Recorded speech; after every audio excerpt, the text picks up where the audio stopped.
welcome to Into You, the podcast where I take a deep dive into getting to know the best you. My name is Adam Straughan, and today I have with me, he is one of the people guaranteed to always put a smile on my face. So much fun. He is the host of pop culture-infused podcast Dunzo and the co-host of Beyond the Blinds podcast alongside Kelly Williams, which takes a deep dive into the dark side of Hollywood. And he also has the internet's most iconic giggle laugh, which I love. It's my absolute pleasure to welcome to the podcast Mr. Troy McEady. How you doing, buddy? I'm good. That was quite the introduction. My God, thank you. You're welcome. How's your week been? I know you're recovering currently from Miss Rona. She got you. So how are you feeling? She got me, gal. I'm feeling so, like, honestly, I feel completely fine. I just sound disgusting still.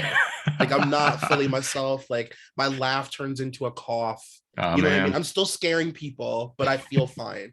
Good. You look really well.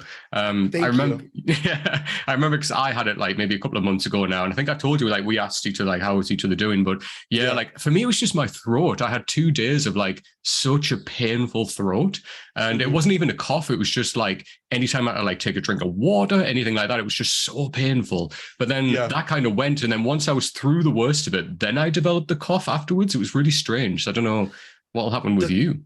The cough of it all. I'm just like, oh my God, like, is this just who I am now? I'm just this person that like wheezes and coughs.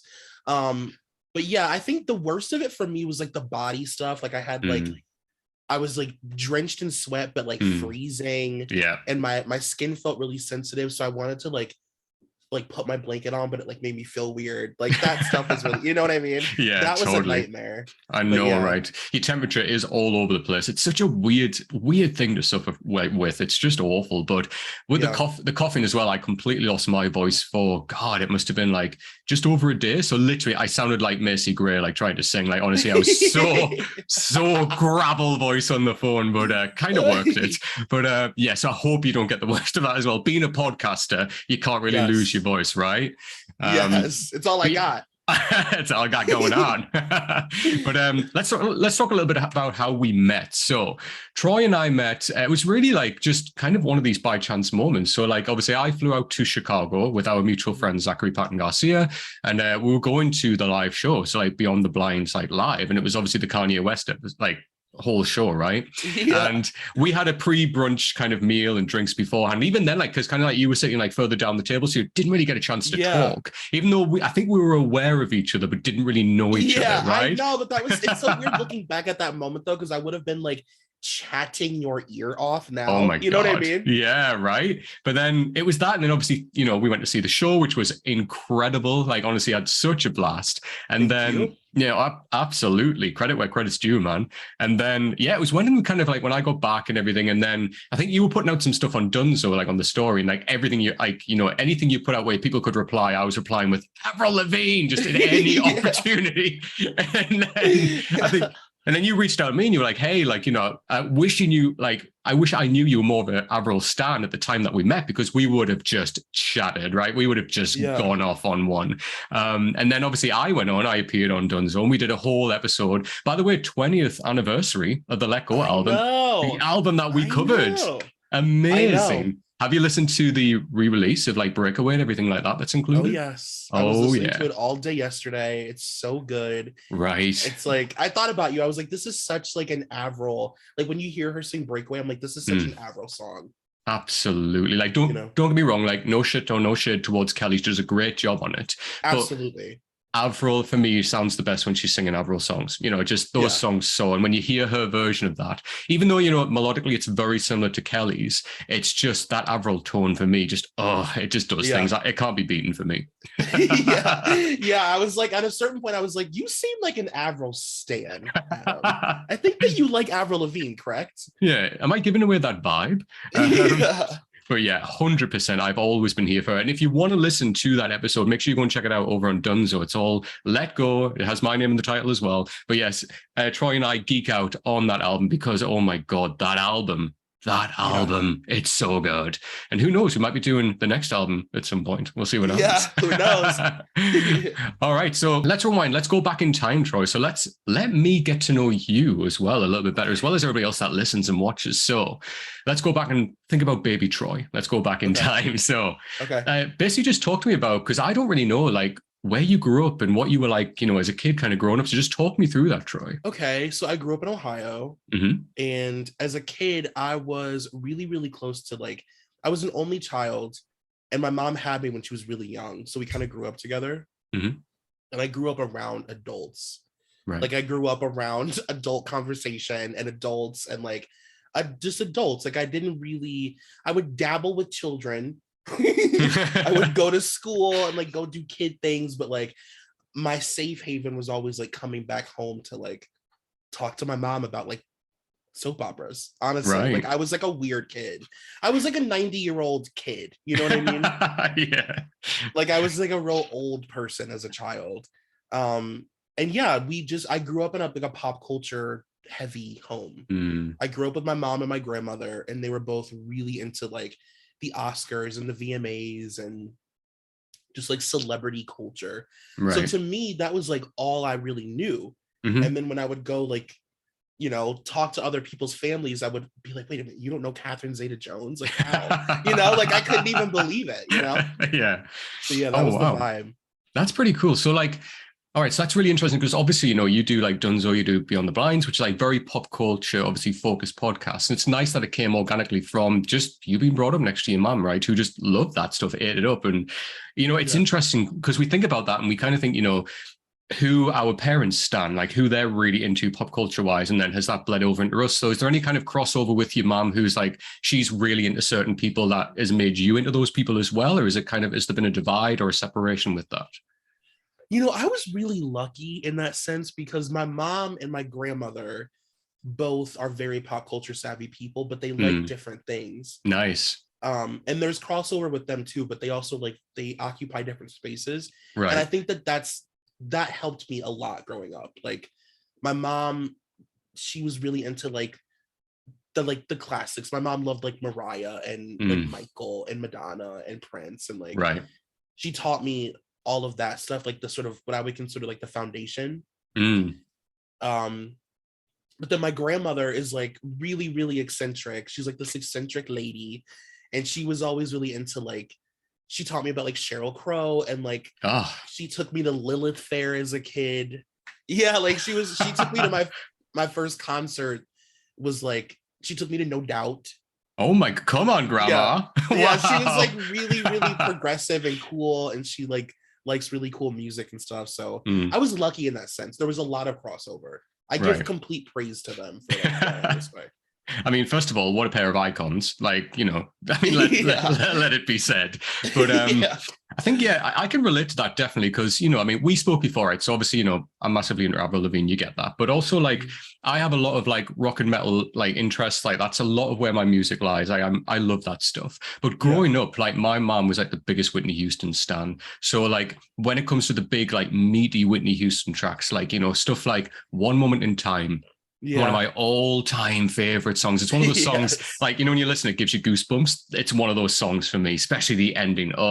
And like, so like, it was literally a case of when she'd be driving us to school and she'd have like on cassette tape, Whitney Houston's greatest hits just going round and round. So I know all of those songs because my mom loved her, right? Yeah. And then that leads into stuff like, obviously, Mariah Carey as well, Celine Dion, like some of these big female like icons. And then my dad was like, it's weird. It's like, my dad was a trained opera singer. So like he had a lot of like, right. So he had like a lot of like Italian music, like operas and like people like Mario Lanza, like, Pavarotti and stuff like that playing in the house as well. Yeah. So it was such a mixture of music, right? So like, going to school, I'd be listening to Whitney Houston, and I'd come in after school, like Pavarotti's like would be playing. So it would be such a diverse mixture. But I love that stuff because it's such a, culturally, it's so different, like, and such different types of music. And then it just kind of, I think, when people say eclectic, sometimes they like, I'm eclectic, and really like, they just like different like forms of pop music.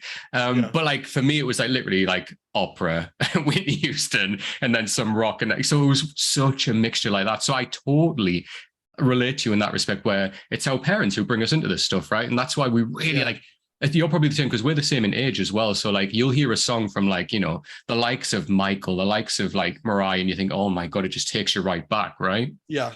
It's wild. And it creates a well-rounded person. I think that honestly, it's like I feel really lucky, you know, because I've grown up with people who did not have that or had parents that just did not care about any of that stuff, or like, you know, having parents that weren't music people or whatever. Like that to me is the saddest thought. I couldn't even imagine, you know? No, like God, like I can't. Like I'm just trying to sit here, like imagine a world where like you haven't got parents who are into like, you know, big like meaty music like that. I just couldn't imagine it. And like for all that my parents weren't massively into soaps, but my mom did watch 2 of the Australian soaps, Home and Away and Neighbours. So like I was all about them, literally. Oh my God. So like I remember like start watching them and I'd be sitting down and be like, and you know, you just organically start talking to me like, okay, so this character is into them, they like them, also there's drama there, and then suddenly you're sucked into the world of it, right? So you're like, that person died last week, but they're back alive because they found the anecdote. Okay, I got it.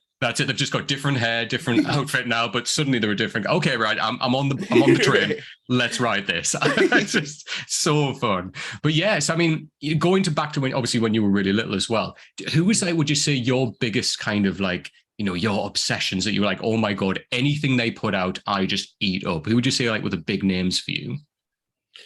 Well, like pre-Britney, like as like a kid, it was always like Michael, Whitney, and Mariah.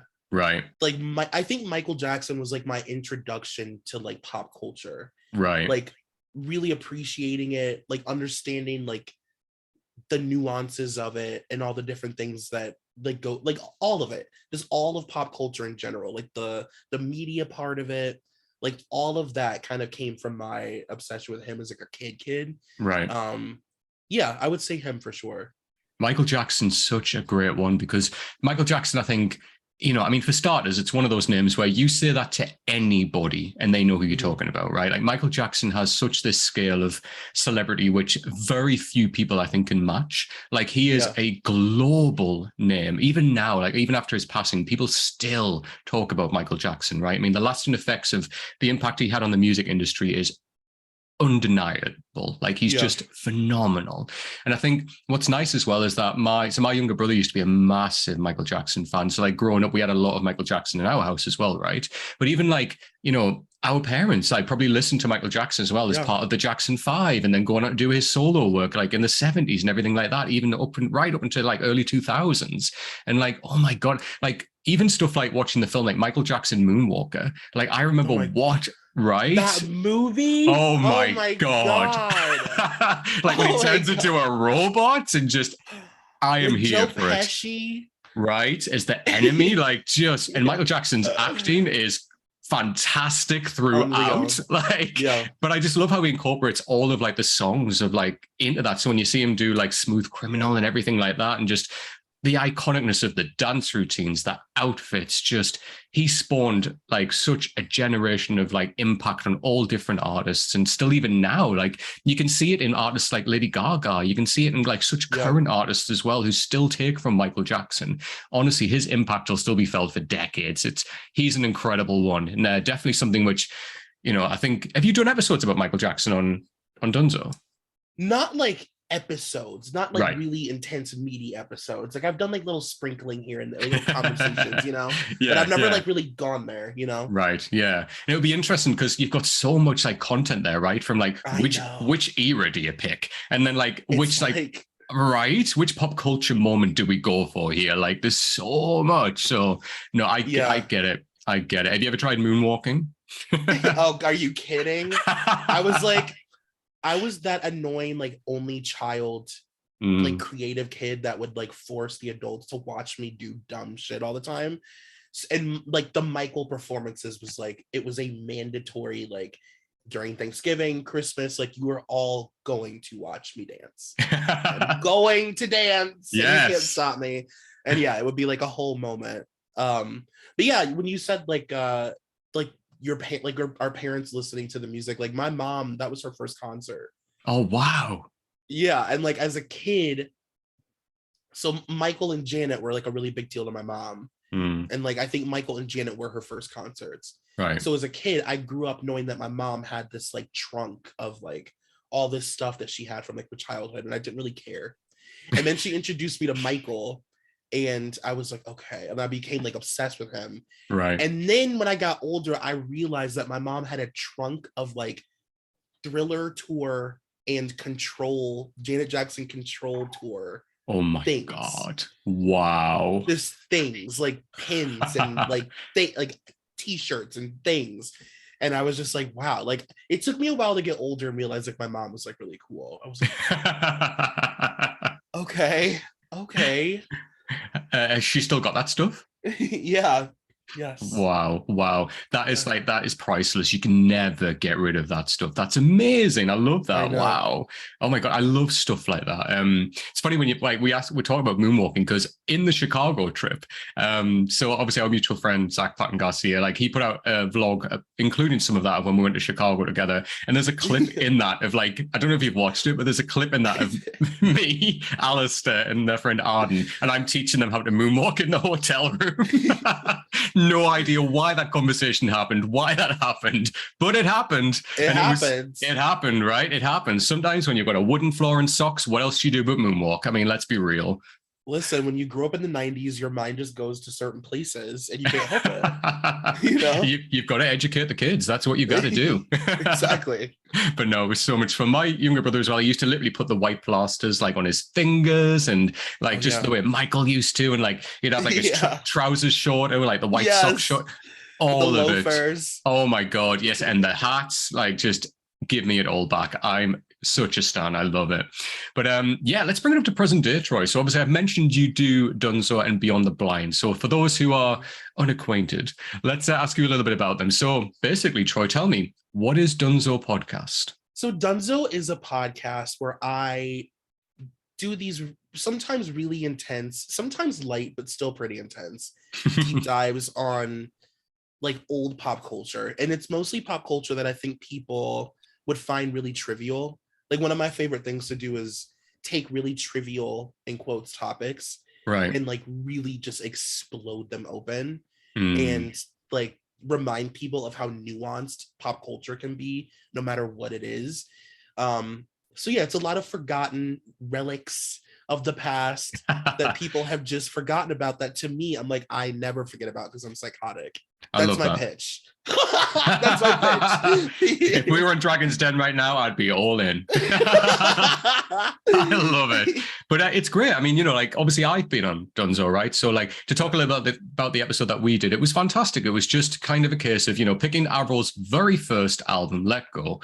And then, as you said, like that was a cultural moment, that album, right? Where we had this young girl who's doing things that, you know, the whole music industry hasn't seen properly at that point. And then that album came out and it just had such an impact. And then you and I talked through it, honestly, where we talked about our mutual love of Avril and everything like that. And then we just went into it song by song. And I loved it. It was such a blast. It just, because as you said, you take something and then you really explode it and explore it. So we could have just talked about the album in general, but we went through it track by track. And I think that's the level of detail of that exploration of there's so much. We could do a whole episode on just like the song Complicated, right? Because there's so much packed into each thing. And like, that's it. And I love that so much. It is like the little nuances and that little extra bit of detail that maybe not necessarily people miss, but just don't appreciate as much as what potentially is worth appreciating for, right? That's what it is. It's just people not appreciating it. And it's people... A lot of the stuff that I talk about is stuff from the past that was marketed towards young girls.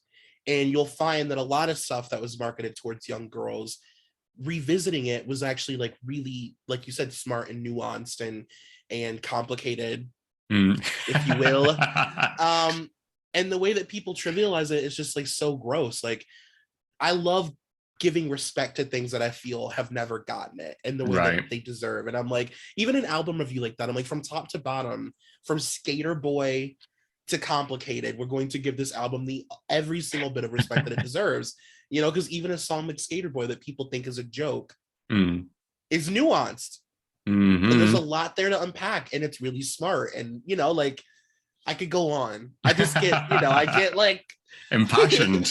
I love it. But I agree so much. Like, it is one of those things where, you know, we kind of we allude to this and we talk a little bit about it, obviously, in our episode as well. When we talk about Avril Lavigne in general, when we say, you know, when I tell people I'm into Avril and people are like, you listen to Avril Lavigne, like the girl who sang Skater Boy and Complicated. And I'm like, yeah, hold up, like stop the world. We're going to have this conversation right now. You know, it's one of those things where it's like, there's so much, as you said, that people just underappreciate. Now, Avril for me still is one of those underappreciated artists. And I think when you see, like, for example, the 20th, you know, anniversary of Let Go, and you go back and you listen to that album, man, it still holds up. It's still a classic. And I think that's why Dunzo is so great, because you're going back over these things and you're saying, look at the cultural impact that these things had. Look how they still stand up. Look at like what they started. And like things that you think are great right now and original right now, they were happening back then, maybe just in a slightly different way. And that's what's so important, right? Yeah, absolutely. And then sometimes I go absolutely crazy. Sometimes I go full Beautiful Mind, and I'll do these like 8-part series on a person. And I'll just like, because to me that it's like there's so much there that it would be like disrespectful to try and even put it in one episode. So like Whitney, for example, I did 8 episodes. Wow. And I went through her entire life, and it was like bananas. So wow, that's Dunzo in a nutshell, I think. There you go. Do you have any favorite Dunzo episodes that you've done? I like those deep divey episodes. I love the Whitney series. Like I was so in it. Like by the end of it, I was just like, oh my god, you know. Whitney was great. I did the same thing with Christina Aguilera. I really liked that a lot. Yeah. Any like Britney stuff I've done is obviously like I put it on a pedestal. Right. Love that. No, I love that. And let's lead on to the next one. So, as I mentioned, Beyond the Blinds. Now, you do this with Kelly as well, which I've had the privilege of seeing live. But I just want you to tell us all about it, Troy. What is Beyond the Blinds podcast? So, Beyond the Blinds is a podcast where my co-host Kelly and I, every week, we take a celebrity and we will go through all of their blind items as far back as we can go. So we'll start as far in like the mid 90s to early 2000s as we can, and we go through all of them. And for those who don't know, a blind item is like an anonymous gossip. So it's a story that a person in a celebrity's life, or a famous person or a politician or anybody, wants to be public, but they don't want to be sued.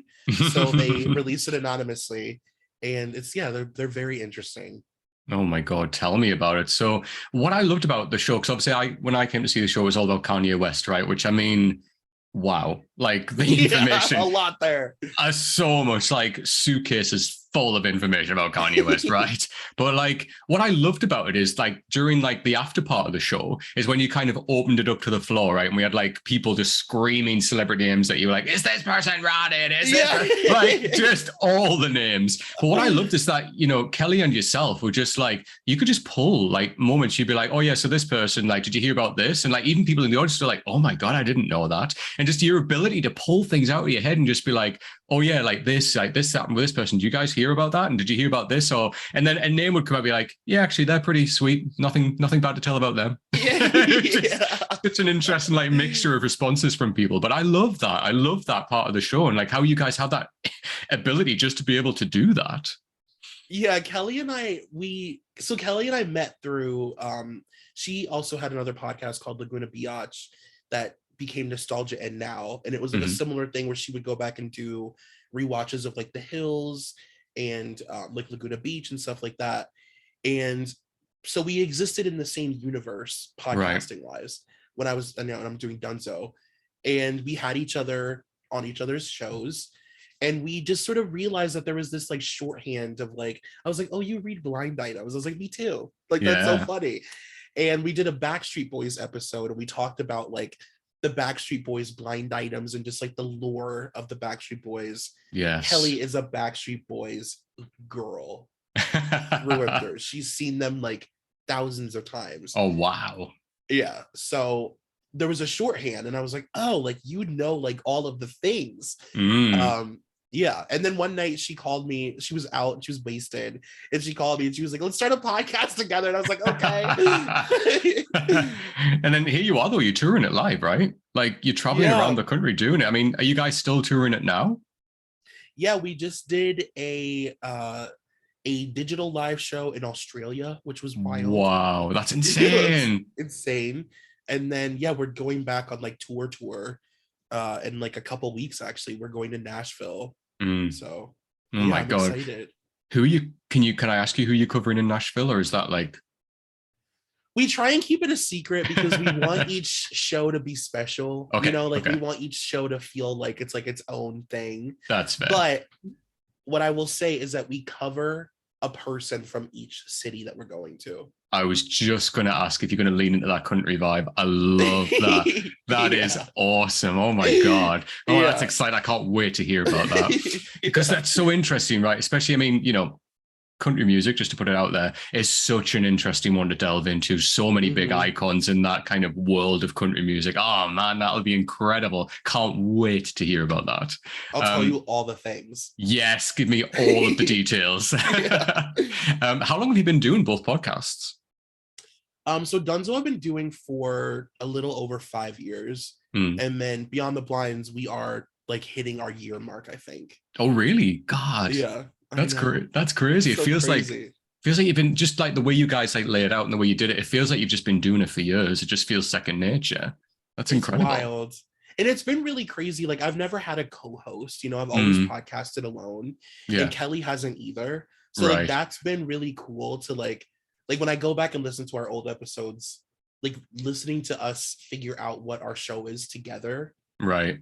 Has been really rewarding and like just a really unique experience. I've never had that before, Right. Yeah, I get that. 'Cause I mean, obviously I do this solo and like for all that I'm chatting to people, it's like I don't have a co-host that's also asking you stuff. So I totally get that, especially like, as you say, like when you're organizing everything about what you're going to do for your solo episodes of say Dunzo, that's all you organizing that, right?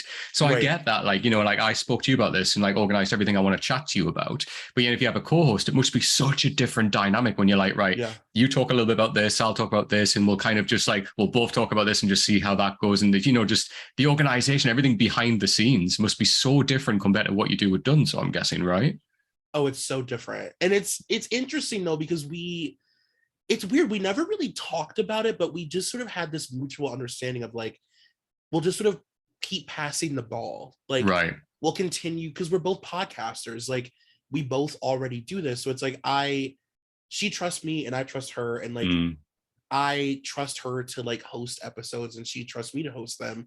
So we just take turns hosting the show. Right. And like, it's funny, like each show that we do, like when Kelly hosts it, she even introduces it a different way than I do, Oh, nice. I like that. It's like we naturally just kind of pass the ball back and forth. And there's some times where I don't know anything about the person that we're talking about. Oh, wow. I just didn't grow up with them or they weren't in my wheelhouse or whatever, or vice versa. And Kelly will fully host it. And I'm just like a part of the journey or vice versa. Right. So that part of it's cool.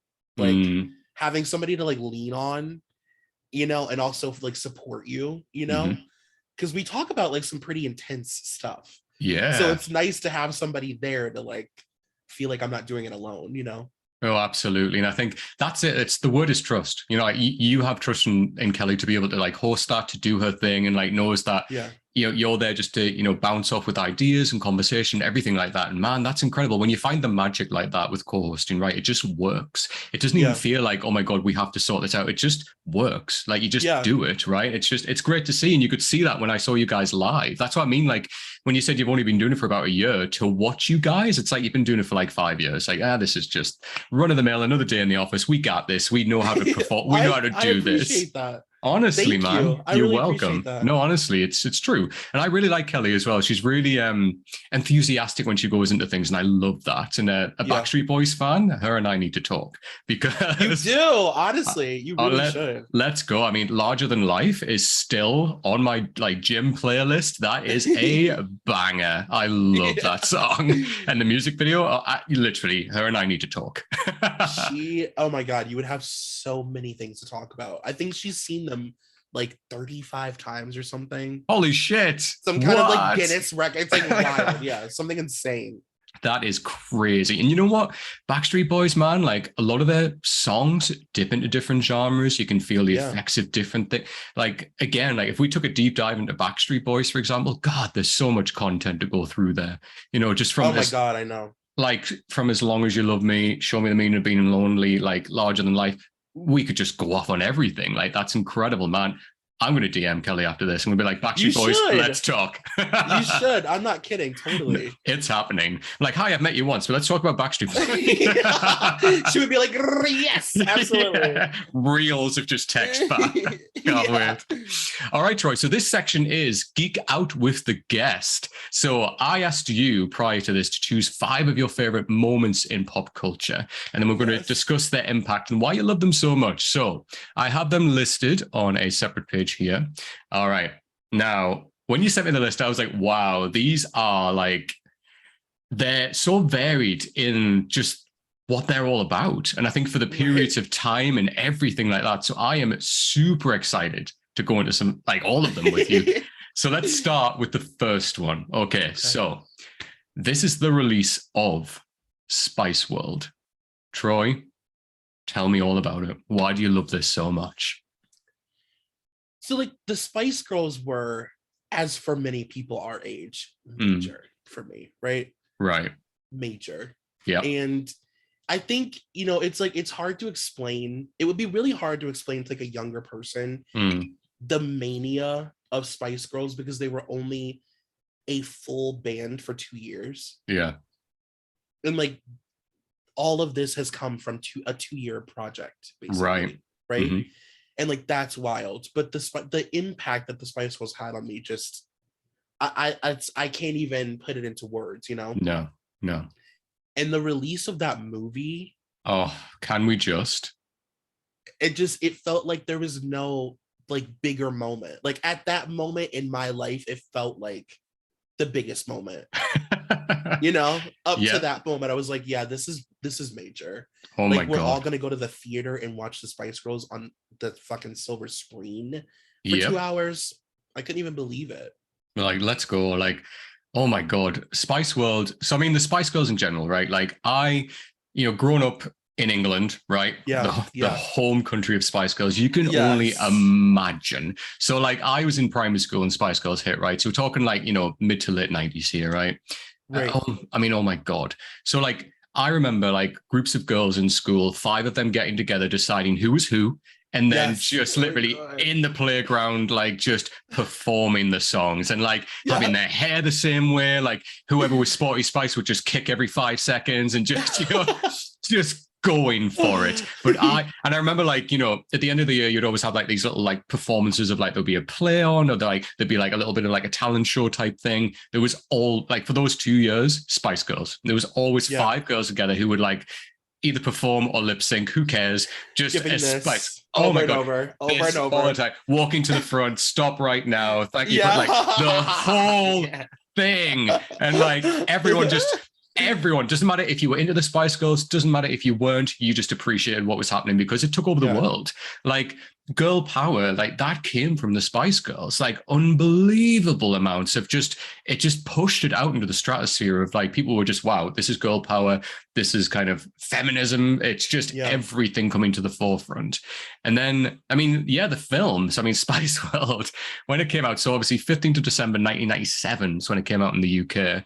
And I remember like, this film just took off. I mean, it had like a budget of like, I think it was $25 million and then made $100 million at the box office. Wow. People wanted to see Spice World. And I mean, what I think is great about Spice World, okay, you've got to go in and just set your expectations, right? Like, so you're not going into a blockbuster. You're not going into an Academy Award winning film. You're going in for just some cheesy, campy fun. Like, that's it. Yeah, that's it. And there's nothing wrong with that. If you know what you're going in for, you're going to have a good time. If you love the Spice Girls, you're going to have a good time. I need to read out the cast list because, oh my God, this is like British royalty in here. Let's do it. So obviously we have all the Spice Girls, right? And then we have varying degrees of celebrity from the names I'm going to bring out. So let's do this. We have Michael Barrymore. We have Elvis Costello, Alan Cumming. Who else do we have? Stephen Fry, Bob Geldof, Richard E. Grant, Jules Holland, Bob Hoskins, Elton John, Hugh Laurie, Meatloaf. Who else have we got here? Roger Moore, which is crazy. Yeah. Richard O'Brien, icon, legend. Jonathan Ross, Jennifer Saunders. Oh, what a lady.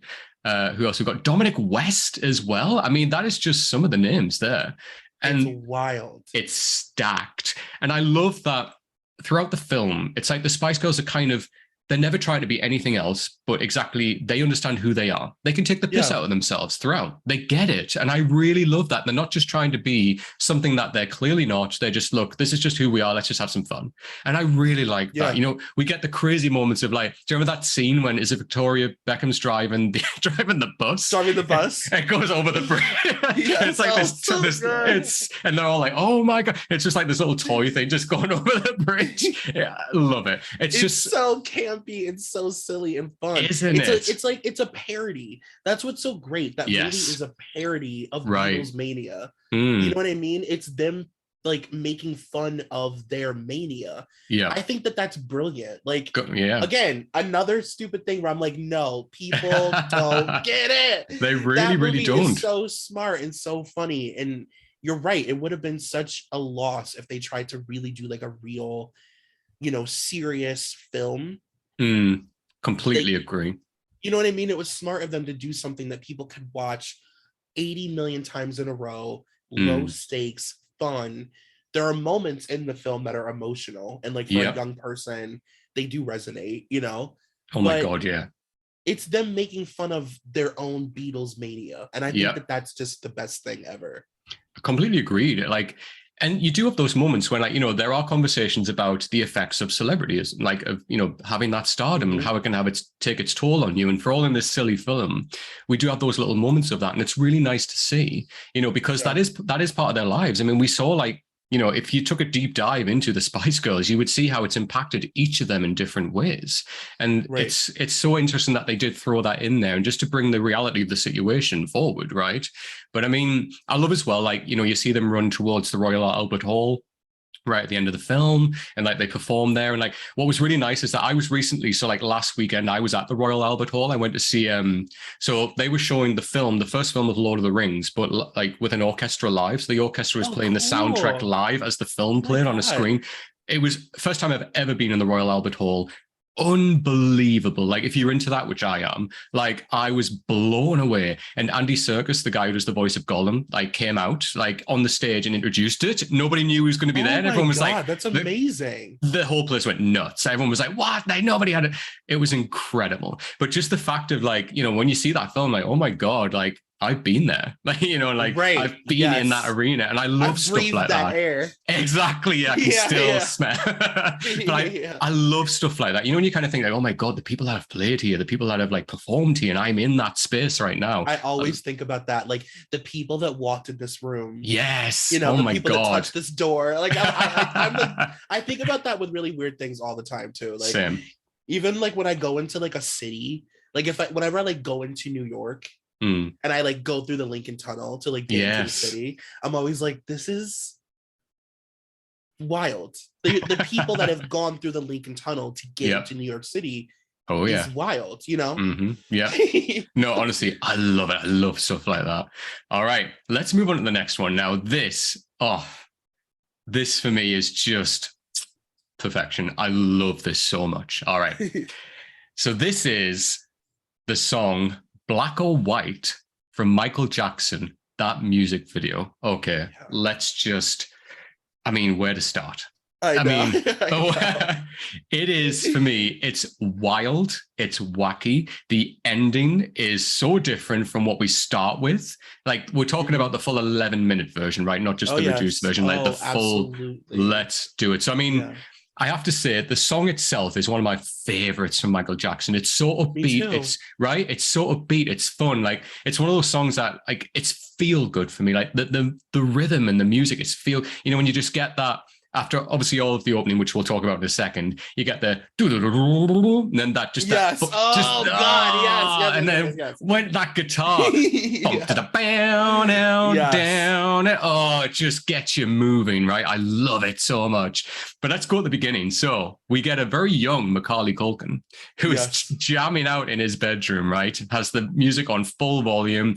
His dad's like shouting at him to turn it off. He's not, because let's be real, we've all been Macaulay Culkin in that moment. Like blasting music in our bedrooms. Comes up, opens the door, tells him to turn it off. Music goes off. When he slams the door and that poster falls off the bedroom and smashes. It's so iconic. Isn't it just like that poster as well? I was like, what have you done? I know. It's like, it's a bad era poster. Like, oh my God. Like behind glass as well. I mean, come on, Dad. Like, no, you've committed a crime right now. Right.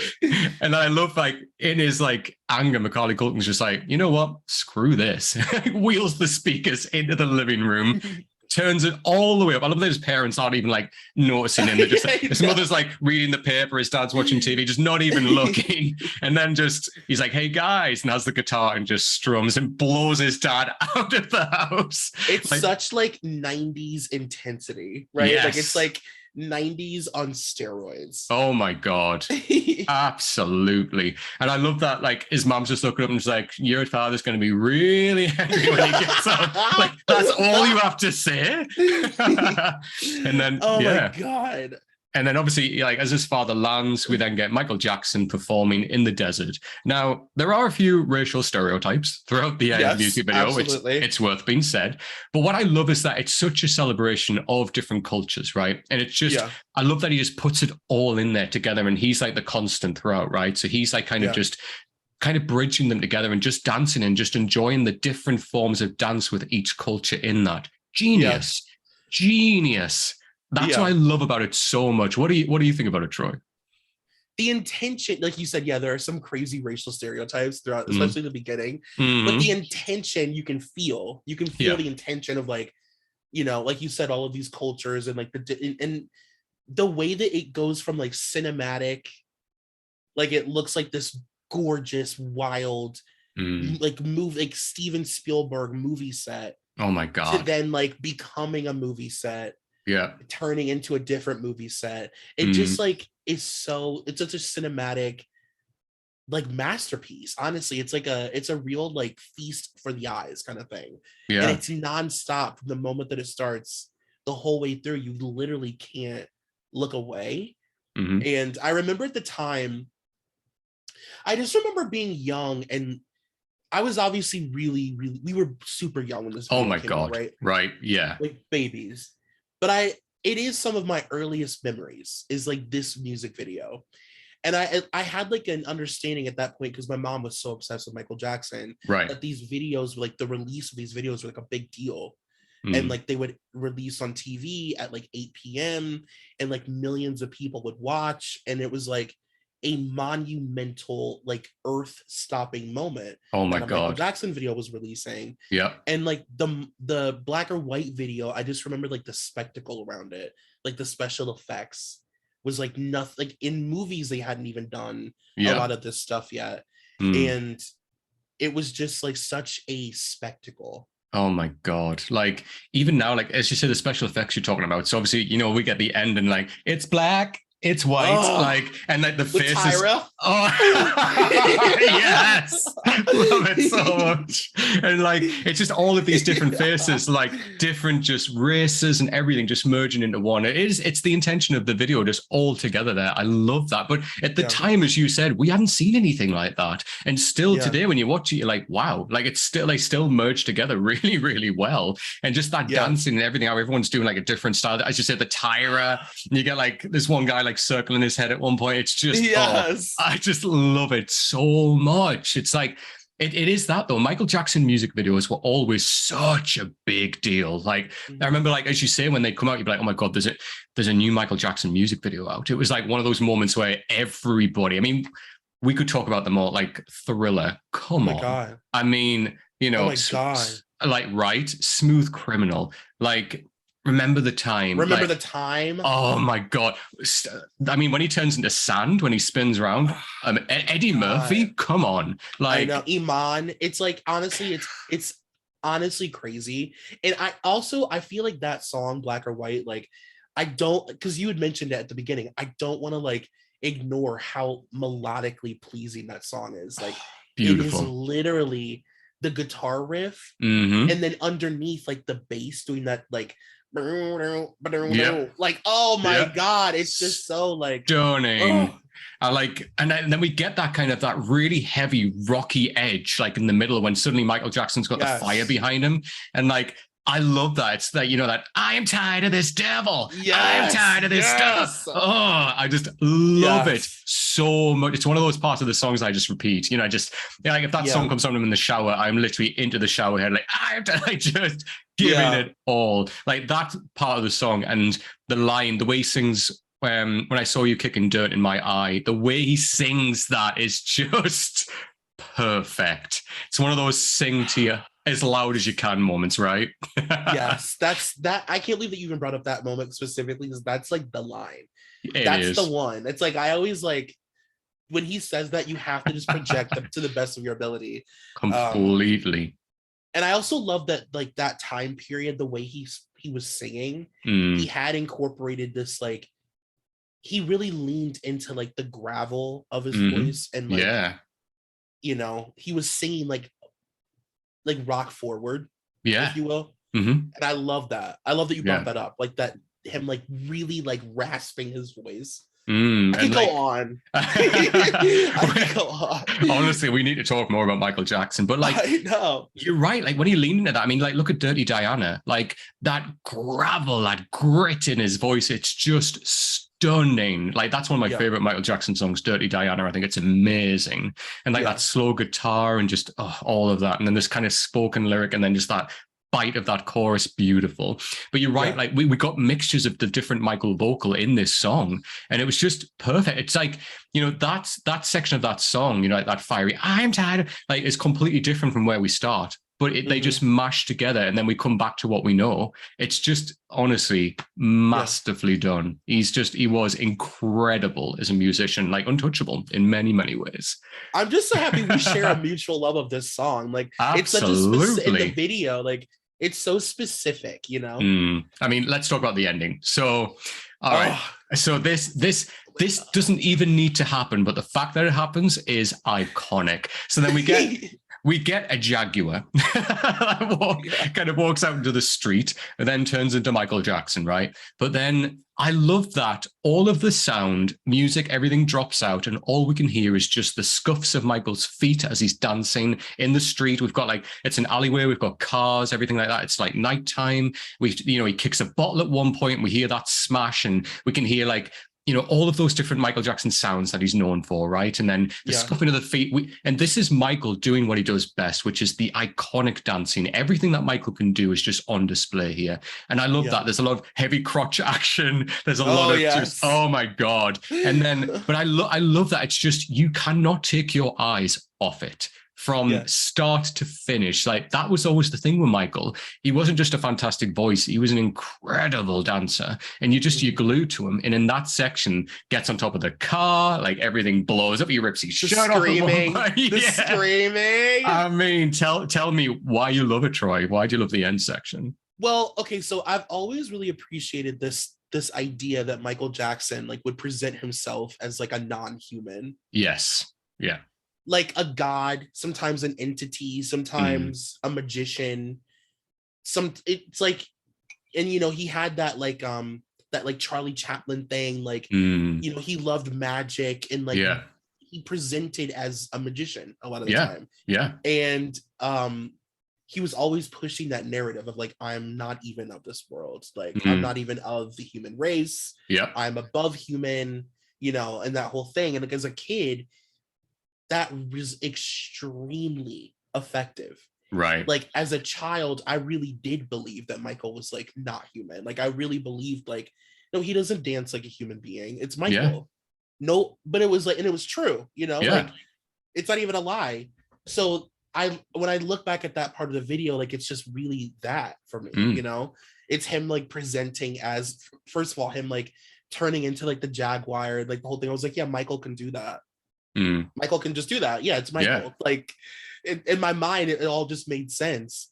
But yeah, it's incredible. And I love that he has like, have you ever seen the version where they don't edit out like the words? Yeah. So he has like all these like racist words all over the place that he's like shattering. And like, I love that he always heavily incorporated race conversation into his music, whether people picked up on it or not. Yeah. A lot of the time, I think people ignored it. Yeah. And I don't think people really understand like how much race played into like his career in general, but like especially the beginning, like he was the first Black person that they played on like MTV and stuff. Like, you know, there was always this idea that like race was a part of it. It's a whole, that whole scene is like encompasses his whole career to me.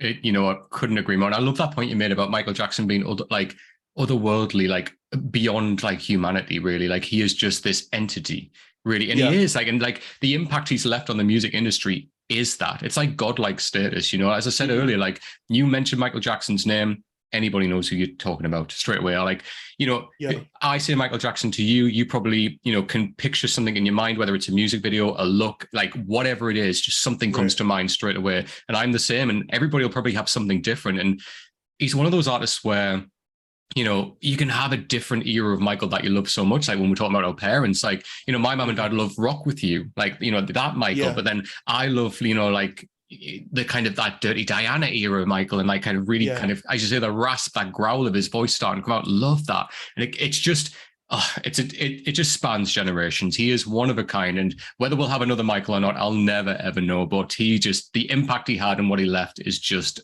remarkable. Talking about icons, let's move to another one. Oh God. Okay. All right. All right. So this one, wow. And I know that you've recently talked a lot about this artist on another podcast, Coffee and Tequila. But let's talk about this. So we next have it's Madonna's Immaculate Collection. Now, this, all right, before we go into it, I'm going to read the track list out because I think this is important. Like, it's very important. One of my favorite songs by Madonna, well, my favorite Madonna song is in this collection. I'm going to ask you to try and guess which one it is. Okay. So let's go through them. So we have 17 tracks here. So we have, classic Madonna anthems here. Okay. Holiday, Lucky Star, Borderline, Like a Virgin, Material Girl, Crazy for You, Into the Groove, Live to Tell, Papa Don't Preach, Open Your Heart, La Isla Bonita, Like a Prayer, Express Yourself, Cherish, Vogue, Justify My Love, Rescue Me. Now, I mean, if you haven't fallen off your chair already, oh my God. It's a lot. Like, you could do episodes on every single one of those songs, right? It's just, first of all, take a guess, Troy. Which is my favorite song on that? I know. I was like trying to think about it because like it could go so many ways. For some reason, you kind of lit up when you said "Live to Tell." It's not "Live to Tell," but that is a great one. Okay. I think I tried to downplay when I read the name just so I didn't give it away. I was like, I'm like, oh my God, it's up. Let me think. Are you a Papa Don't Preach girl? I love Papa Don't Preach, but it's not that one. Oh my God. Okay. I'm off then. Express Yourself? No. Okay. I'm going to stop guessing. I'm an idiot. It's Like a Prayer. Really? Okay. Actually, of course. That song, come on. Like, the music video, just the way the song starts, just the build up. This isn't a Madonna episode, but I could just go off on that. The burning of the cross, it just everything iconic, like incredible. But let's get back to this album. So obviously, this album, like best of, all of the incredible hits on this album. And I love as well that there's that reference in there, isn't there? Which a lot of people thought, like, what is it actually that she said when people thought it was dedicated to like Pope John Paul II, when she said, like, oh, the Pope, my divine inspiration. And people were like, is she dedicating this to Pope John Paul II? And it was actually a brother, right? That she's dedicated it to, because like he has the nickname the Pope. But I just, oh my God, Troy, just, this is your time. Go off on this album while you love it so much. Okay. So my mom, this was the first Madonna album that I ever got. My mom bought me this album. First of all, my mom, who didn't know I was gay, by the way.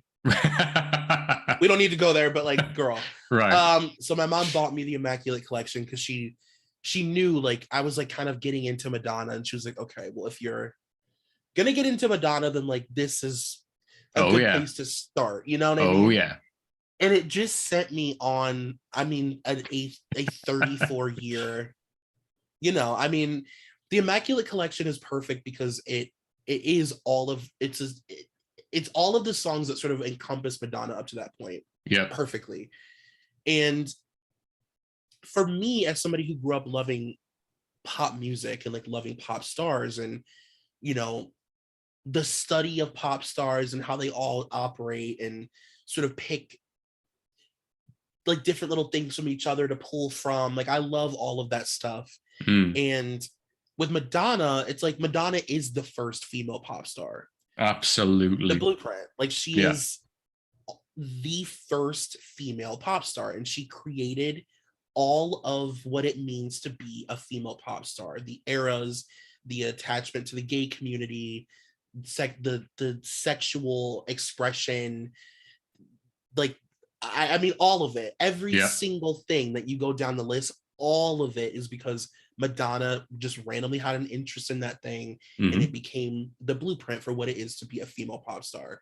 So to me, like Madonna as a kid was always so interesting because it was like, I love Britney and I love all these people, and like getting to know them through Madonna made me love all the stuff that I love so much more, you know? Yeah. Like, and it was the same thing with Michael. Like Michael and Madonna always had that same kind of impact for me, where it's like, I love all this stuff, but I love it 20 times more because I know that it came from her. And I love her. I'm obsessed with her. Like, oh my God. Yeah.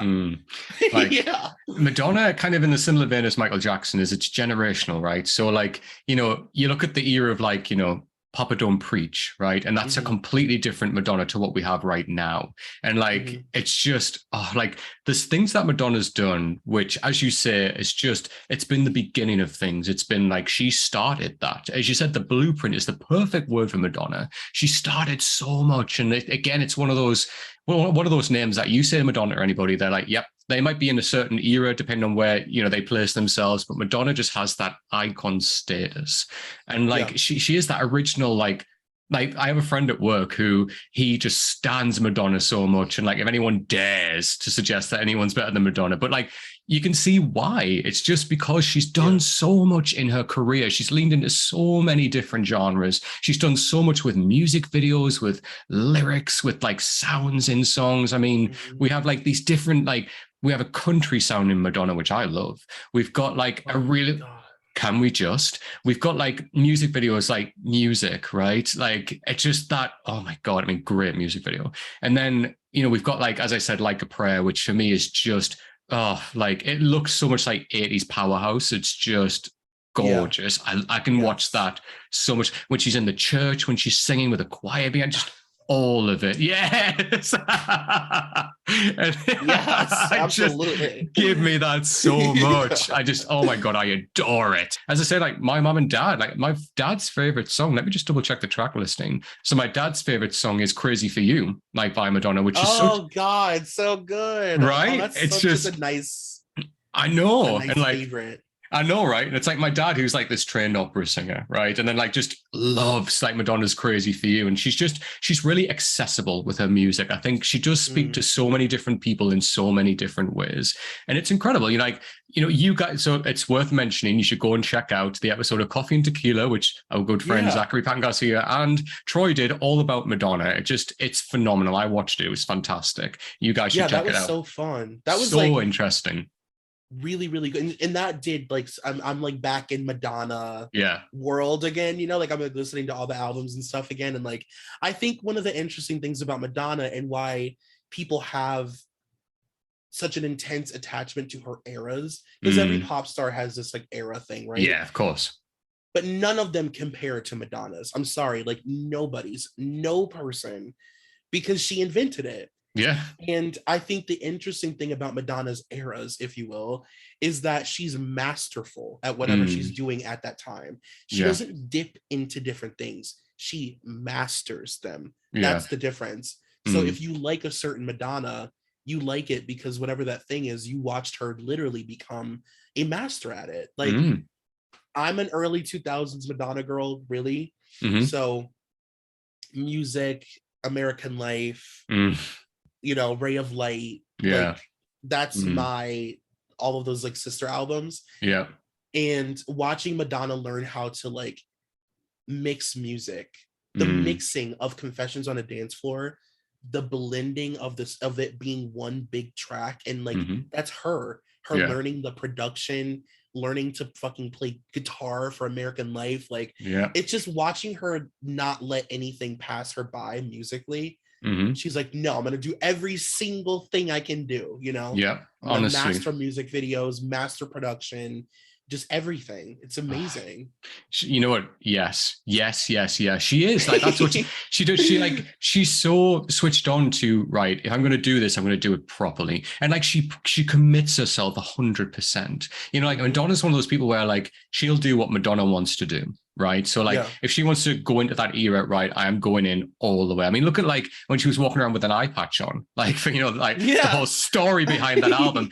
That whole album had a storyline, had everything. And she was like, I am leaning into this. I am doing this. And you've got to give her credit. Like she's a master in what she does. She knows what she's doing. She knows how to kind of just fully dive into, like, just literally put the skin of whatever she's in, just fully on a, like, right, I am doing this properly. And you can see that throughout her entire career. And as I said, I think everybody has a different favorite era of Madonna. And like, that speaks for itself. She's just, again, as we said with Michael, Madonna is another one of those icons that stands the test of time. And like, people will be talking about for years and years to come. She's just powerhouse, right? Speaking of icons, speaking of divas, let's go to this next one. Okay, so this is a music video in particular, which is really interesting. So this is the music video to the song Honey by Mariah Carey. All right, so Can I be gayer? I mean, honestly, it's like so... I mean, we are flipping hair territory right now. Like, totally. Let's go. Okay, Troy, tell me all about why you love the music video to Honey by Mariah Carey. Well, so, you know, if you know anything about Mariah Carey, you'll know that she was in one of, I think, the most prolific, in the worst way, relationships in music history with Tommy Mottola, the president of Sony. And this relationship was abusive on a level that's like, I know that Mariah's talked about and she's written about, and, you know, people know, but I don't think that they're really able to grasp, like, you know, the jail that she was living in her home with this guy who had like armed guards following her. I mean, Mariah lived with a machine gun pointed at her a lot of the time. Like, you know, she was followed all the time. She was in fight or flight basically throughout her entire day. And she was forced to be this like songbird, gown wearing, ballad singing, right, good girl, you know, racially ambiguous girl who was like sweet and, you know, didn't like rock the boat. Tommy liked her to be very conservative and covered up and whatever. So the Honey video is really like Mariah's debut, if you will. It's the most creative freedom that she's ever had. And like the video is like metaphorical for her leaving this relationship and like breaking free of being abused. And, you know, it's like, it's her butterfly moment, if you will, or whatever. And yeah, it's really special. It's a really, really special moment. If you like Mariah Carey, it like really means a lot. And I think it's really empowering. Like when you watch that video, it's like, and you know the message behind it, it's just really it's cool, you know? Yeah, absolutely. I mean, if we take the music video itself when it starts, like we've got, so it's filmed obviously Puerto Rico, San Juan, and then we've got like, she's tied up and she's a secret agent, Agent M. And she's there to find, obviously, the person. And then she's like tied up. She's been interrogated and then literally breaks her way out and escapes. Right. And as you say, like, just take that on the surface level and then see what that's attached to, like the deeper context of everything you've just said, Troy. It hits you differently. Right. So, like, if you watch that first of all, you can be like, you can read it and just be like, oh, this silly little video by Mariah Carey. But when you realize the context of what was actually happening, like in her life and what that means at that point, what she's actually saying with that music video alone, God, it hits differently. It's just, that is her kind of, breaking free. And although that, she's like on like a jet ski at one point and they're chasing after. And I love like every moment in the video when like, she breaks out, but then still has like a moment to sing and dance like in the white sheet that's blowing. And then with that hair, like, wow. And then like, can we just? And then gets on the jet ski. And then like when she gets to the beach, still has a little bit of a song and dance on the beach, almost to say, I'm here, you guys can't catch me. It's just, it's epic. Mariah vocals as well are just, that era of Mariah vocals, right? That is like the sweet spot, the magic era. Just Mariah for a long time was at that point where you couldn't touch her. Like that whistle note, I mean, you can do a whole episode all about that whistle of Mariah Carey. It's just iconic. And then, just even like, I love the moment in the music video when like, she dives out of like the room, like dives into the pool, like the bottom then just swims out, like changes into like that like wetsuit and then gets on and changes under the water and wiggles it off. And her Manolos like are like, oh my God, it's so good. It's epic. So good. She's just so special. Yeah. Yeah. Like she's so special and like we're so lucky to have Mariah. And she's a perfect example of something that I feel, if you ask the average person, they're like, oh yeah, Mariah Carey, but it's like, no, you don't understand. Like Mariah is literally like it's like a national treasure that walks on earth. Like it's crazy that we have her. She's so musically gifted. Her voice is basically, she was born to sing.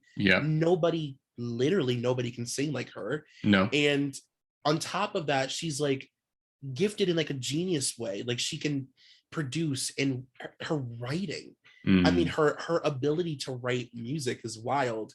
But then you pair that with the fact that she can produce an album from top to bottom on her own. Yeah. All of it. The mixing, all of it. Like she's literally a musical genius. She's like a prodigy. Oh my God. Yeah. She's got like, I mean, as you said, as a producer, as a songwriter, the talent is there. The ability is there because she understands her instrument as well. She knows like, right, I know how to show this off like in incredible ways. I mean, on the Glitter album, so like my favorite song on that is Lead the Way. And the reason why is that end note that she holds goes everywhere, right? There's an episode of, I don't know if you ever watched Ally McBeal, but there's an episode of Ally McBeal when she's in it in the episode. Oh my God. I love that show. But oh my God, that episode she's in when she sings that song at the end and like Ally's like ice skating, it's just, it's a chef's kiss. But that note she holds at the end, when you listen to that, I encourage everybody, go and listen to that song right now. Listen to that last note that Mariah Carey holds because it goes, the octaves that she achieves, that she diverts into, she goes everywhere in one breath. That is something that singers today cannot do. Mariah's got skills and abilities that people today have not got. Like the range. Good singers can sing 3 octaves, right? Mariah, like eats that for breakfast. Like she can. That voice is vocal acrobatics. That's the best way to describe it for me. It's just when she whistle notes and then goes beyond that, I'm like, Mariah, like, come on. Like, and then, even when, her lower range as well is just, oh my God, when she really leans into that, oh my God, it's so like the texture and timbre of that voice alone in that lower range is just perfection. Honestly, like my dad, his favorite female singer of all time is Mariah Carey. And just because of what she can do, like her capabilities. And when you see Mariah, like in the classic era of just that black slip dress, right? And she talks about that, saying that was the only dress she had for so long. You know, she used to wear it to every single live performance. When you watch the old videos of Mariah performing, you see the dress. And then you look at that Mariah to then like when the success came in and just everything, like her look kind of goes through an interesting like change as well. But that voice has been the constant where when Mariah's stepping up to sing, people are ready to listen because they know what's coming, right? Yeah, and I think it's like the way that you put it when you're saying like it's her voice is an instrument, it's a tool, and like it makes me so angry when people hold Mariah to like her most recent performance, like, oh, she's done, she can't sing anymore. Like, literally, how dare you? Yeah. It's like like I know that this is like the true definition of like just gay panic, but it's like, babe, like if I went out and spouted off just random like non-factual things about sports, I would have lasers pointed at me. You know what I mean? It's like, if you're gonna just spout off things about Mariah Carey's voice and its abilities, and that it's gone, how dare? We're gonna have a conversation. Yeah. I completely agree. Like already now I'm like, right, I've got 5 performances in my mind I need to show you right now to prove how wrong you are. Like, and they're live, like straight away. No, honestly, what's your favorite Mariah performance? I just want to know, like, just if, like, up top of your head. Lead the Way is up there. Okay, you go first. I really love it's like, this is impossible, but I love her performance of, I think she starts off with Shake It Off, and then it goes into Fly Like a Bird, right, in front of the choir. Yeah. Like, for whatever reason, that night Mariah got the Holy Ghost. And she was like literally singing for Jesus, like spinning around. Like her hand was doing that Mariah thing where it was like shaking like this, you know? She's like crunching up her fist, like she's feeling it. I love that one. I have to always appreciate When You Believe, like the duet with Whitney Houston, I think is iconic. And I mean, that song, like the way their voices come together, because they're very different in sound, like their voices. Like, you know, Mariah can do this is a fact. She can do more with the vocal than what Whitney can, but Whitney's powerhouse comes through, and it's just the way they bring them together is epic. But I have to say, Hero, when Mariah is in, as I said, that black slip dress on stage and is just singing Hero, like that was my favorite Mariah song for so long, because it has the perfect build for me. And when she goes for it at the, oh my God, like goosebumps. But yeah, and then when I heard Lead the Way, I was like, hello, everybody stop in the world, get this in your ears now. But probably those two, actually, I have to say. Yeah, Mariah, again, is one of those artists where, you know, she spans through time, and like, you know, she moved into like the R&B era at one point as well, which is really interesting. And what a great way to mix up your vocal capabilities, right? Just explore something different. Like, We Belong Together. Invented the fucking R&B collab. Invented the collaboration between pop singer and rapper. Yeah. I mean, can we, like, her impact? I mean, honestly, it's crazy. You know, like that's like a standard now in pop music that an R&B singer does a song with a rapper. That absolutely is like a genre of music. Absolutely. I love when artists do that, when they go on a musical journey. Like, you know, when you kind of think of like Pink, who started off R&B and then went into kind of like pop rock, like, and then just very pop sounding. That journey of the vocal, so interesting. And like Mariah's the same, where you've got these big ballad songs, and then we go into like this R&B era, and it's so interesting how it's that voice just used in a potentially different way. I love when artists do that. Love it so much, because as you say, it's that instrument. They understand how to use it, but also how to apply it in a different genre. Epic. It's another string to the bow of talent that they have. Incredible. All right, Troy, this last one. This oh my God. When I saw this on the list, I did a backflip, literally.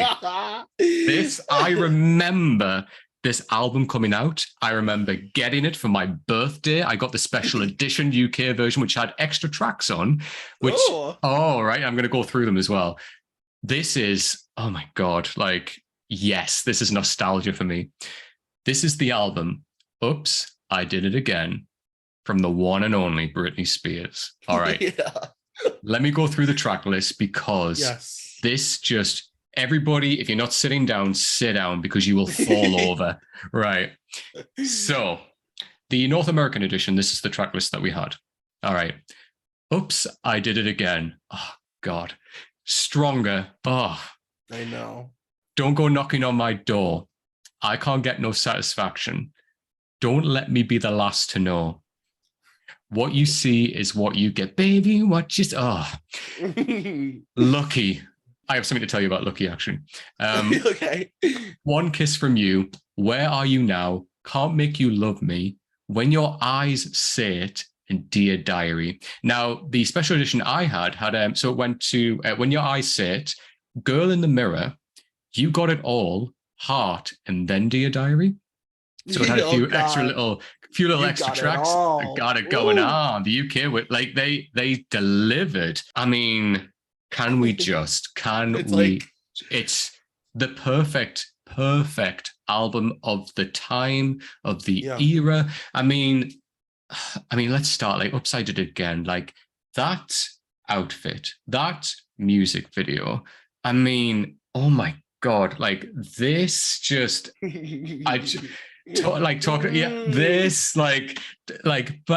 I thought the old lady dropped it at the ocean in the end. I went down, got it for you, baby. Oh, you should just, it's perfection. The album cover, Britney standing with like all those kind of beads. Oh, and just, the beads. Like, the beads just, I love it. I remember getting it for my birthday, and one of those albums you put on start to finish, like Avril Lavigne, start to finish, all the way through every song. Oh my God. But tell me, Troy.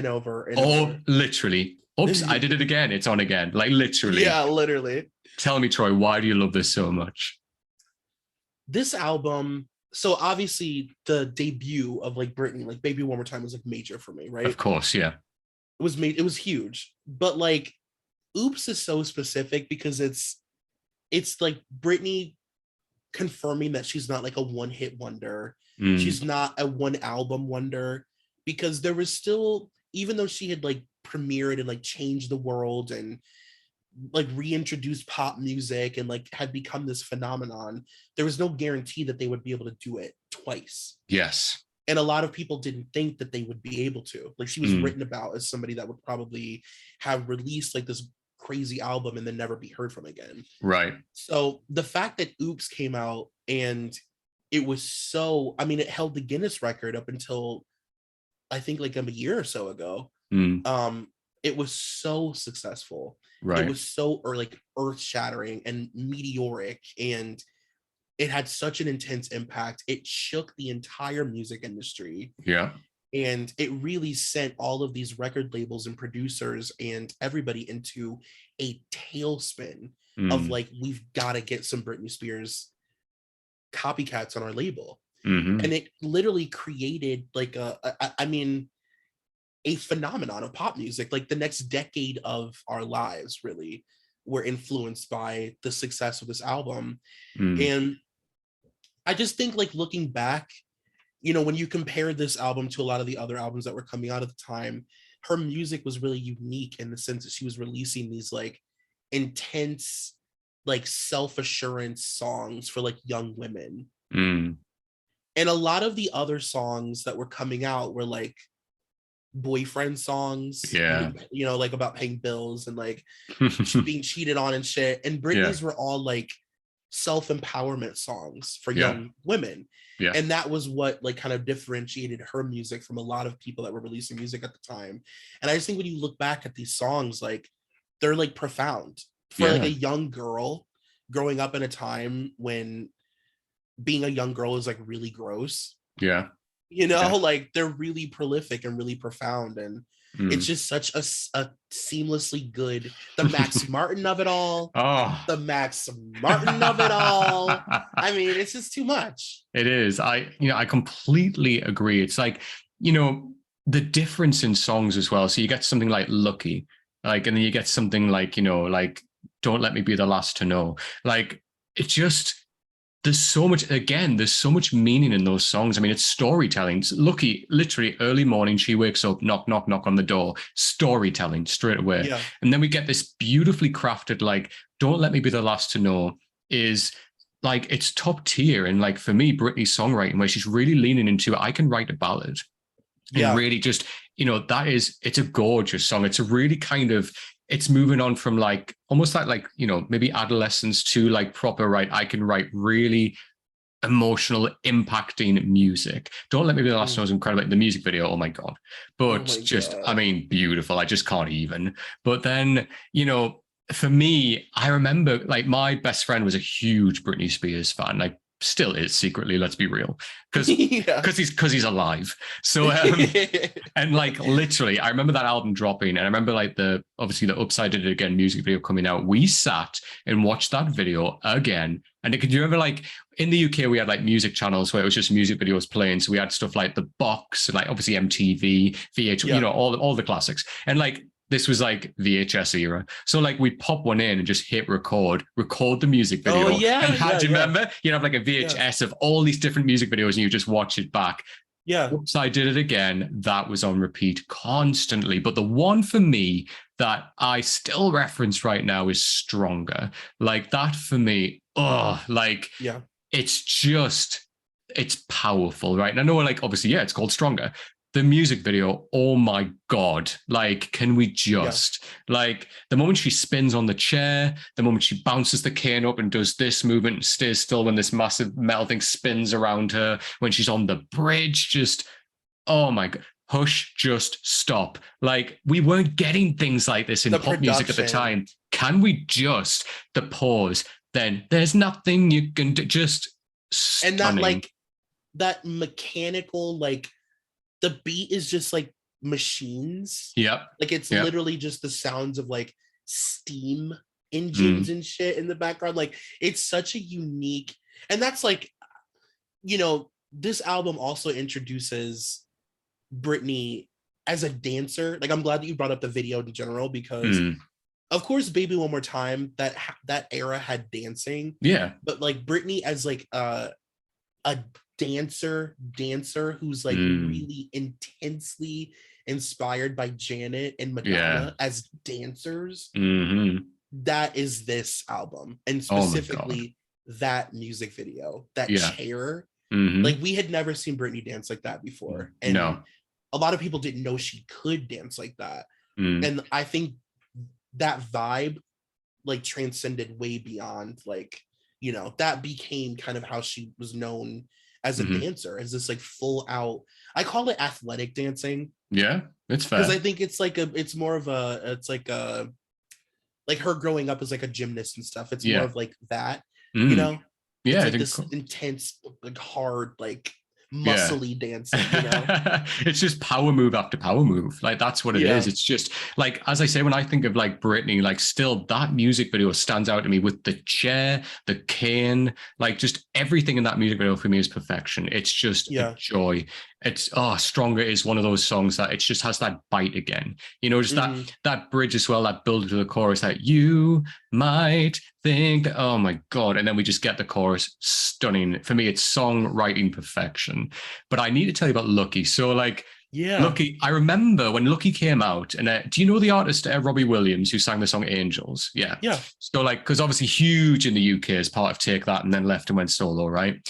I remember we had Rock DJ by Robbie Williams and Lucky came out at the same time. There was a chart battle for who was going to go number one, and they were literally like this, neck and neck. Oh, wow. Okay. Britney just took it, and that was an iconic moment in the UK because we'd never had a UK artist who came so close to taking a number one away from Britney in the UK. We were like, oh my God, literally, it was like one of those moments. Everyone was watching like, who's going to get it? And then when it was announced on Sunday, when like, everyone listened to the charts on the radio on Sunday, it was like, oh yeah, Britney's number one, Robbie Williams is number two. Everyone was like, oh my God. It was such a cultural moment. It was incredible. Wow, that's so interesting, right? But then, so Lucky, I still like, it's one of those songs I could probably do every single lyric. But recently, when I was in New York, like last month, and I was in a gay bar, obviously, and an artist came out and he was like, okay, guys, like we're now going to like do this classic song. And then he just started Lucky, you know, like the way it starts. This is a story about a girl named Lucky. The whole room went nuts. And then I literally, like, I got my phone out, I recorded me and my partner, and we were just singing along to Lucky because we knew every single line. I actually sent the video. I was sent the video to Zach as well. And I was like, this is happening right now. And like just the whole room. And that's what I love about it. Like Britney has this effect where the whole room, when you hear a Britney song, stops and just sings because everybody knows every single lyric. You know, I kind of brought up the same point with Avril as well, but Britney definitely. So that song, I mean, you know, just Lucky, everybody knows the lyrics, everybody knows that chorus, even just that moment of knock, knock, knock, everyone's stamping their foot, like that, just epic. And I loved it. It was such a moment. So I just thought I have to, because you brought that up on your list, I was like, I need to tell Troy about that moment. No, that's amazing. That's incredible. Amazing. Well, I'm glad. First, I'm glad that you brought up the chart battle. I'm glad that you brought up the songwriting too, like because I think that Max Martin was like at his most Max Martin during this God, with this album, right? And I love the Max Martin formula. I love the 90s, early 2000s Max Martin thing where he does this thing in all of his like big, like just like those big powery Max Martin songs that build up to a key change. We all know, you know what I mean? That build up to an iconic key change. Oh yeah. So he does this thing where he'll take the chorus. Oops is a really great example. Stronger. I mean, all of them. He'll take the chorus, and at the end of the song, he'll take the same chorus and like reverse it and mix it around. So you're singing the same chorus, but you get a second chorus. Yeah. And it's as catchy. It like forces you to like, it's literally like the most smart thing is it forces you to want to go back and then do it again. Yeah. You know? So like with Oops, for example, it's like obviously the normal chorus is the Oops, I did it again. I play with your heart, blah, blah, blah. Yeah. And then the second chorus is the Oops, I did it again to your heart, got lost. Like that's so infectious to be singing the same catchy chorus in a different catchy way. Yeah. And he does it, I mean, he doesn't really do it as much anymore, but like his old formula, he always did it. Yeah. I mean, any song, any old Britney song that you've named. Yeah. Yeah. It's so true. And like, that's why they stick with us now, because we just become like, we get infected by that formula because we know it, right? So we come to expect it. So when we hear it in like songs of that era, we know it because we grew up with it. And then, as you say, it is the perfect circle. That's the perfect way to describe it, actually, where you know exactly how this song's going to go start to finish because you've heard it that many times, but it does it invites you to go back to the beginning, start again, and just go on that journey again. That's why like Britney's songs do stand the test of time. That's why, as I said, when Lucky came on in that bar, everybody knew it, because again, it's just that perfect circle moment, going back around to Lucky, to stuff like you know, Oops, I Did It Again, Stronger. We get that like really prolonged, like, you know, the word stronger being held out as the chorus plays into the stunning. Oh my God, so much I could talk about that album. It's just, for me, possibly favorite Britney album, if I'm honest. It's so good. It's like the era, it's the time, it's nostalgia, it's just magic for me. It takes me back, and I'm so pleased you put it on the list. That is like the creme de la creme for me. Yeah, that makes me so happy. Oh my God. All right, Troy. So kind of bringing it towards the end now. So what does the future hold for Troy McEady? So tell me all about it. Like, what are your plans for kind of moving forward with Dunzo, Beyond the Blinds? Obviously, you're still on tour, as you said. We're going to Nashville, which is so exciting. But yeah, what are your plans for the podcast? Have you got anything else that you can kind of share with us? Give a little peek behind the curtain. Well, with Dunzo, I think that I mean, it's ever changing. It's like ever evolving. It's always like turning into a different podcast. And like, right. I feel really lucky that I have an audience that's like down to just ride the wave with me, because it's been a bunch of different kinds of show. Right. But they like seem to like whatever version of it is happening at that year. So I never know what's going to happen with Dunzo. Honestly, I don't. Right. Like, I'm always like really shocked when, you know, I'll look back and be like, that's so crazy that I just pivoted and did that and people were into it. Thank God, you know. Yeah. I do want to do more like deep divey stuff and more. I haven't done a really intense like hardcore deep dive in a while. Right. And I've gotten a lot of messages to like bring that back. So maybe something like that. Mhm. And then yeah, for Beyond the Blinds, we are on tour. And if you are interested in coming to see us on tour, our link, we have a Linktree link with all of our dates and everything, and getting tickets in our bio on our Instagram. And I don't know, that too, it's honestly like, I did not think that podcast would, Kelly and I had no idea that podcast would like take off or become Right. successful or anything. Like, we just did it for fun. We decided Yeah. to do it when we were drunk. I mean, like, it's become our life. It's like our child together. So Yeah. I just want to lean in.